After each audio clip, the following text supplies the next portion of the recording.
Assalomu alaykum.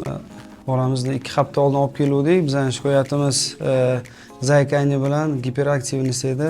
Bolamiz juda agressivniy edi. Bugun 3-chi muolaja kuni. Bizda уже effekt bor, sezilyapti. Anchagina zaykanisi kamayib ketgan. Oldin 100% deb oladigan bo'lsak, hozir 90% ga kamaygan.